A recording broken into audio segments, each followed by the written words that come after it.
Now I'll be talking a bit more of where you can find the detailed part 2 of this video. As you might notice, this video is a collaboration between me and Virtual Vine. So the part 1, which is this video, will be talking about the financial aid application on a high level for a specified country, as you can see from the title of this video. The part 2 will be a screen walkthrough of how to look for financial aid for that specified country, and you can find the part 2 of this video in the video description and the comment section, and that will be hosted on the channel of Virtual Vine. Hope you find this video useful.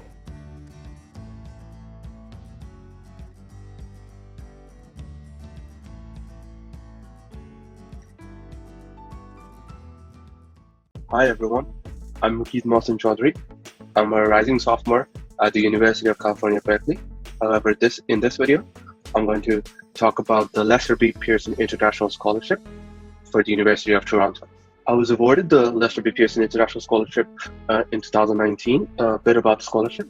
The scholarship fully funds your studies at the University of Toronto.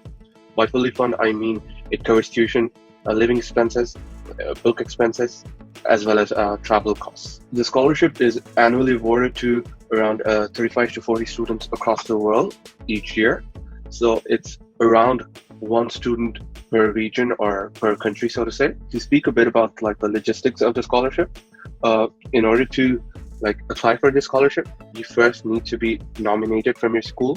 So one student is nominated from one school. After the nomination process, you go through the application process, and then one student is awarded a scholarship from a particular region or a particular country. There were two main reasons why I chose to apply for this scholarship. Firstly, was certainly the financial benefit of getting such a scholarship. Like, having a fully funded scholarship would not only lift a huge financial burden of my parents, but it would also allow me, say, to use that money later for graduate studies if that requires finance. Secondly, the Pearson Scholarship, being like a merit scholarship, it's American leadership scholarship, so to say. It sort of also offers some certain privileges that come with the scholarship. For example, you would have special advisors as part of the Pearson cohort. Since it took only around 35 to 40 students across the world, you would also have sort of a tight group of some wonderful people from across the world. And for the same reason, it has a very, strong and close-knit network of current as well as past Pearson scholars with whom you can network. Please note that your school must register itself before they can nominate you as a student for the Pearson Scholarship. Almost any school can register. There are no limitations on that, but there is a certain registration process involved which the school needs to go through before they nominate you. So make sure that your school does go through the registration process in time before the deadline, so as to be able to nominate you before the deadline. I'll dive more in depth into the application for the Pearson Scholarship in the second video.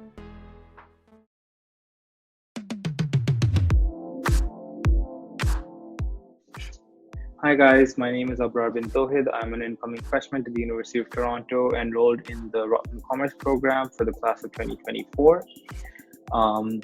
I am from Dhaka, Bangladesh, and I completed my IB diploma from India. This video will be about the financial aid process, and it'll tell you everything and anything that you need to know about applying for financial aid, whether it's need-based or merit-based. For the University of Toronto. It will make sure to watch till the end of the video. There's a second part to this video that will be up on the Virtual Vine channel.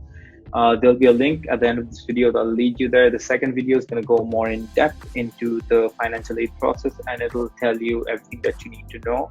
In this video, I'll go over all the information. I'll go over websites. I will compare tuition at the University of Toronto with tuition at other leading universities in Canada. So because college application season is coming up, I know that finance is a very important part of applying to college. It's something that a lot of people take into factor, and I know that I did my research when I was applying to the University of Toronto.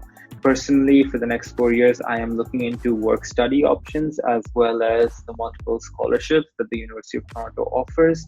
If you watched my previous video on the virtual line, you would know that there's this thing at the University of Toronto called the college system, and the college that you apply to matters if you're thinking about finances, because there are some colleges that give out large bursaries, give out large number of scholarships, and there are some where the amount of scholarships that they give out aren't necessarily a lot. So that's something that you'll also want to look into when you're applying to college. So firstly, what I'll do is I will share my screen right now and show you a cost comparison of, I'll show you a cost comparison of the cost at the University of Toronto are like with other leading universities in Canada. I'm on this website called universitystudy.ca. I've added McGill University, the University of British Columbia, and the University of Toronto. All three are public universities, and they are the three top ranked universities in Canada right now.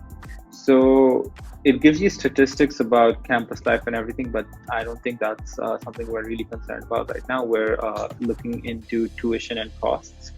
So as you can see here, costs for Canadian students are considerably lower in all three cases as compared to international students in all three universities.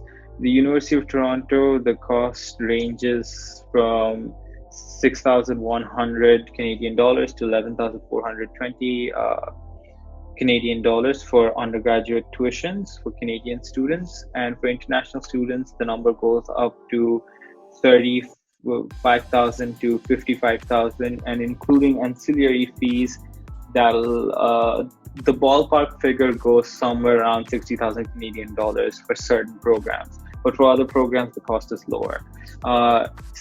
But on the other hand, for UBC, you can see that the costs are significantly lower in both aspects for Canadian students as well as international students. And furthermore, at McGill, the costs are even lower. So that's something that you might want to consider when you're applying to college in Canada. For the University of Toronto, my personal costs for the Rotman Commerce program, my annual cost this year is somewhere around 59,000 Canadian dollars for tuition fees. And since I'm planning to move into residence, the annual fees for residence is around $10,000 to $12,000. And then certain colleges, certain residences, they have a mandatory meal plan, which puts you at, I think, somewhere around $3,000 more.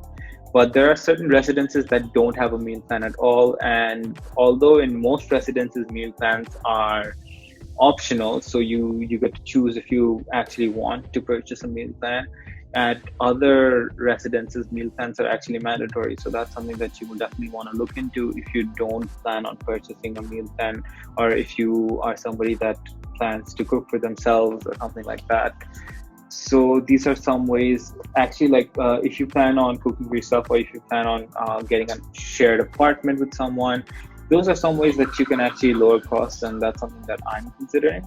As soon as I get there, I might try to get an apartment with someone and like not purchase a meal plan at the university. Those are some ways that you can bring down your costs.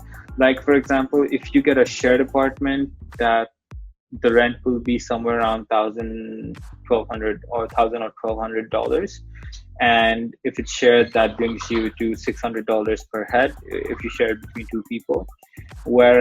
And by the end of the year, you'll see that you save a lot by doing that instead of staying on res.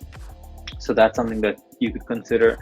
And as for scholarships and financial aid, the University of Toronto actually doesn't give out need-based aid for international students. So their bursaries and their scholarships are all merit-based for international students.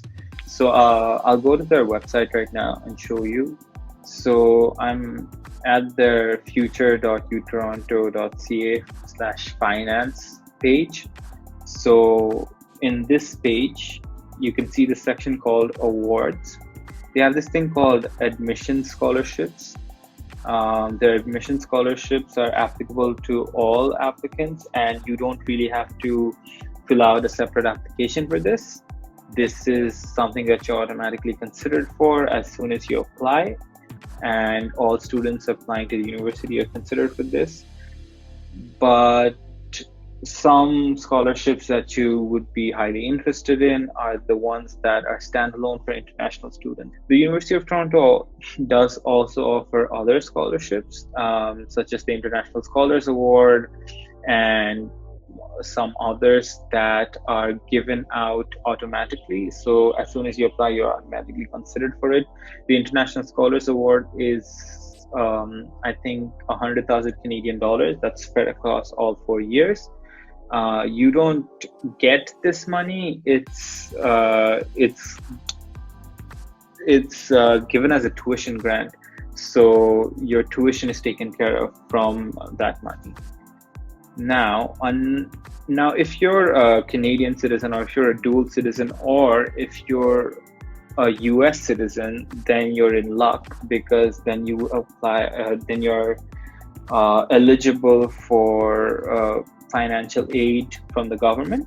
And if you look to the left of the screen, there are tabs here that you can look into, specifically for US students. There are the OSAP.